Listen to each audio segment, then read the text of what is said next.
Hello friends, good morning. Bihar में graduation का number 1 channel all in 84 में आप सभी का स्वागत है।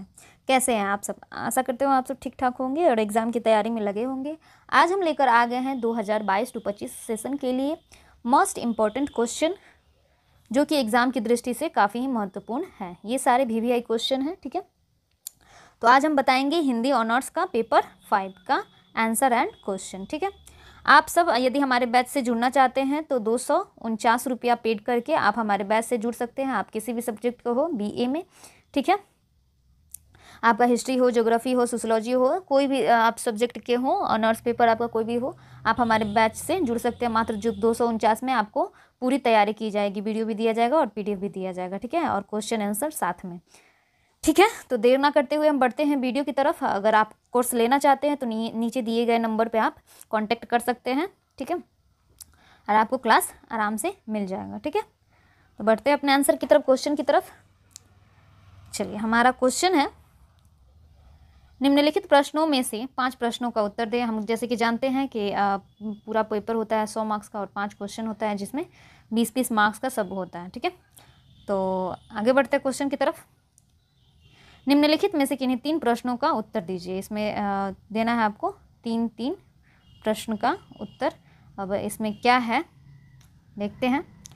रमा रेखा चित्र की समीक्षा करें, या फिर क्वेश्चन आपको ऐसे भी घुमा सकता है कि अथवा रामा शीर्षक कहानी की समीक्षा कीजिए। यहाँ पे शीर्षक होगा, ठीक है। तो आपको इसकी क्या करना है, समीक्षा करना है। चलिए देखते हैं। रमा की लेखिका महादेवी वर्मा जी हैं। जैसे कि हम लोग जानते हैं कि महादेवी वर्मा जो है वो बहुत बड़ी कवित्री हैं, बहुत बड़ी लेखिका हैं। तो इन्होंने ही क्या किया है, रमा कहानी को लिखा है। इन्होंने कई साहित्यिक संस्मरणों में समाज के उपेक्षित एवं अनादृत करुण पात्रों की पीड़ाओं को प्रदर्शित किया है। यानी कि इन्होंने क्या किया है, समाज के जितने भी पिछड़े हैं, उपेक्षित हैं, समाज से जिनका कटाव रहता है, ठीक है, समाज जिसको त्याग दिया है, उनको क्या करता है, इनकी करुणा भरी भावनाओं को इन्होंने क्या किया है, प्रदर्शित किया है, ठीक है। इन संस्मरणों में इनकी ममता एवं मानवतावादी दृष्टि की अभिव्यक्ति हुई है, ठीक है। रमा एक ऐसा ही पात्र है जो समाज के दलित उपेक्षित वर्ग का एक सदस्य है, लेकिन उसमें आत्मसंयम, सदाचार, आत्मशुद्धि एवं निष्काम कर्म की भावना है। यानी कि रमा एक व्यक्ति है जिसके ऊपर ये सारी कहानी नाचती है। ये रमा जो है इनके घर का ही एक नौकर रह रहा है, जिसकी माँ की मृत्यु हो जाती है, और इनकी माँ जो है, लेखिका की माँ, वो अपने पास इनके यहाँ अपने घर में काम धंधा करने के लिए इनको रख लेती है। इसका नाम, बच्चा का नाम रमा रह रहा है, ठीक है। तो रमा की क्या मार्मिक कहानी इन्होंने प्रस्तुत की है, इसके बारे में हम लोग देखते हैं। लेखिका संपन्न परिवार की सदस्य है। घर की सभी वस्तुओं से जैसे उनका परिचय बचपन से ही है, वैसे ही रमा से भी इनका परिचय बचपन से ही है। वह बुंदेलखंड का एक ग्रामीण बालक था जो अपनी विमाता, यानी कि सौतेली माँ, विमाता सौतेली माँ को कहा जाता है ना, के अत्याचार से पीड़ित होकर इंदौर भागकर आ गया था। ऐसी स्थिति में उसे लेखिका की माँ ने अपने यहाँ रख लिया था। रमा बाहरी रूप से सुंदर नहीं था, वह नाटा, काला और गड्ढे शरीर वाला था।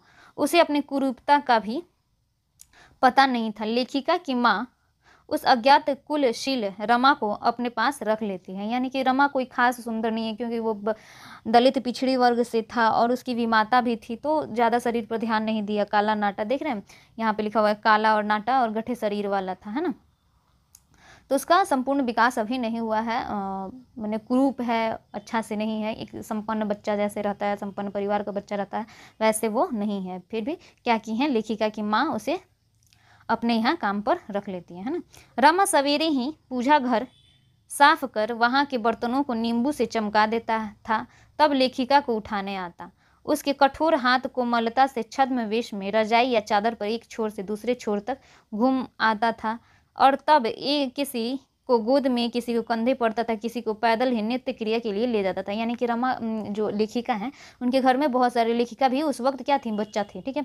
और उनके साथ साथ उनके घर में और भी बच्चे थे, जिनको वो सुबह सुबह बिछावन से उठाता है, उनका स्नान ध्यान कराता है। कभी किसी छोटा बच्चा रह रहा है तो कंधों पर ले जा रहा है उसको, किसी को पैदल ले जा रहा है, किसी को गोद में ले जा रहा है, क्योंकि सुबह में बच्चा जल्दी उठना नहीं चाह रहा है। तो वो सारी जिम्मेदारी किसके ऊपर रह रही है, रमा के ऊपर रह रही है ना।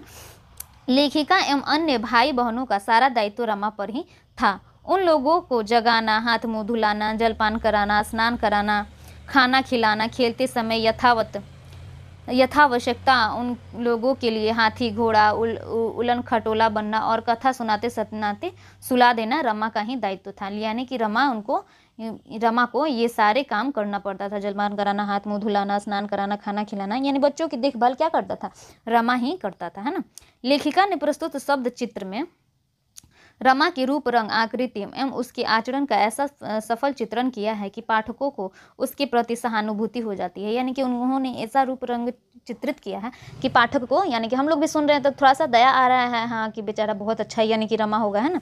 तो बाहरी रूप और चिंतन प्रकृति की लेखिका ने अत्यंत ही सफल चित्रण किया है। बाहरी आकृति का चित्रण करते हुए उन्होंने लिखा है, रमा के संकीर्ण माथे पर खूब घनी भौं है और छोटी स्नेह तरल आंखें कभी कभी स्मृति पटल पर अंकित हो जाती हैं और कभी कभी धुंधली होते होते एकदम खो जाती हैं। यानी कि रमा जो था, उनके चेहरे का इन्होंने चरित्र चित्रण किया है कि उसकी माथा जो था, उनकी माथा जो है संकीर्ण यानी कि छोटा माथा का है और उसकी भौहें क्या है, खूब घनी है ना। तो इस तरह इन्होंने क्या किया है, चरित्र चित्रण किया है रमा का। रमा का हृदय ममता, दया, करुणा एवं स्नेहशील भावों से ओतप्रोत है। लेखिका मेले में एक बार खो जाती है। घर आने पर रमा की डांट फटकार होती है। गलती लेखिका की ही थी, लेकिन सबको सुलाते समय सबसे अधिक वात्सल्यमयी थप्पियाँ उसे ही मिलती है। यानी कि एक बार का वाकया है कि लेखिका और रमा, ये लोग सभी, रमा ले गए थे सब लेखिका और उन परिवार के सारे बच्चों को ले गया था मेला दिखाने।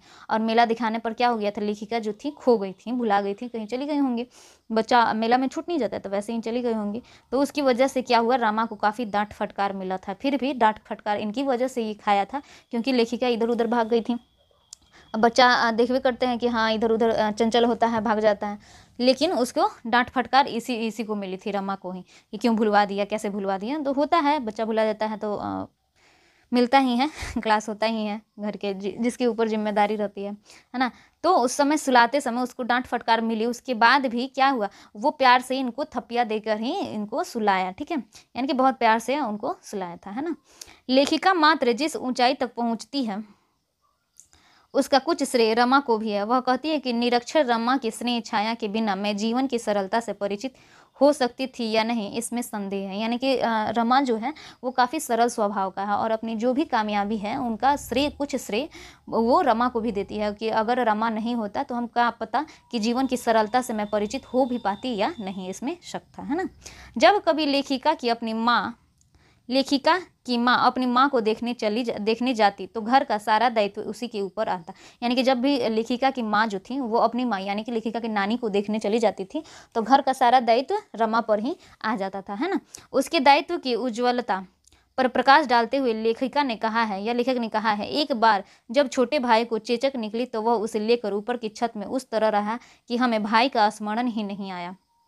रमा की सावधानी के कारण मुझे कभी चेचक नहीं निकले। यानी कि उनके एक छोटे भाई थे जिनको चेचक हो गया था, और वो चेचक हो जाता है तो सब परिवार से उनको अलग रखा जाता है जिसको हो जाता है, तो उसकी भी ख्याल क्या रखे, रमा ही रखे, ठीक है, और बहुत अच्छा से ख्याल रखे कि और भी लोगों को फैला नहीं, ठीक है।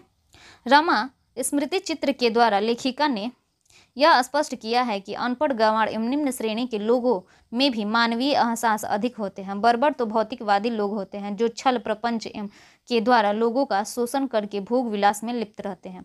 ये भोगवादी सभ्य लोग ही अपने जीवन यापन के लिए दूसरों का शोषण करते हैं, ठीक है। समाज में ऐसी प्रकृति चिरकालिक है। लेखिका ने स्पष्ट किया है कि समाज का विकास स्नेह, ममता, क्षमा एवं दया से ही संभव है, और यह रमा जैसे अनपढ़ गंवार लोगों के पास ही है।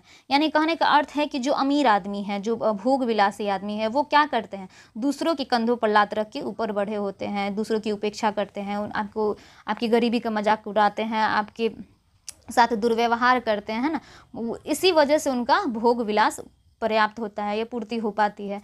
तो लेकिन गरीब आदमी क्या है, उनके अंदर स्नेह भरा पड़ा रहता है, ममता भरा पड़ा रहता है, क्षमा दया सब भरा पड़ता है। आप किसी अमीर आदमी से या फिर जो समाज के उच्च वर्ग हैं उनसे आप किसी मदद की अपेक्षा नहीं रख सकते हैं, लेकिन आप अपने पड़ोसी से या फिर अपने रिश्तेदार से या फिर अपने मित्र प्रेम से, यानी कि जो आपकी बराबरी का है, उससे आप मदद की अपेक्षा रख सकते हैं। लेकिन आप किसी बड़े आदमी के पास चले जाइए तो आपको वो झटकार के निकाल देगा, और हाँ, उसको जब काम होगा तो वो आपको, कहते हैं ना गधा को भी बाप बना लेना, तो उसको जब काम होगा तो वो आपको अपने काम में यूज करेगा, और जब जैसे यूज हो जाएगा तो आपको ऐसे ही घी की मक्खी में से, जैसे घी में मक्खी पड़ जाती है वैसे निकाल के फेंक देगा।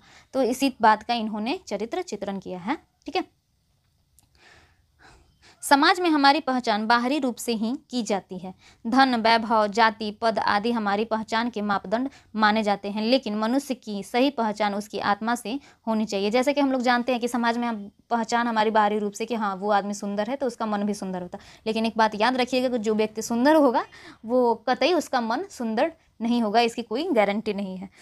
तो कहने का अर्थ है कवि का, लेखिका का, कि हमारा जो समाज है वो बाहरी दिखावा पे ही, धन को, वैभव को, जाति के अनुसार ही लोग समाज में जज करता है कि हाँ वो आदमी अच्छा है या बुरा है, लेकिन क्या करता है, आत्मा को उसको नहीं देखता है कि हाँ उसका मन कैसा है। मन सुंदर तो सब चीज़ सुंदर है ना।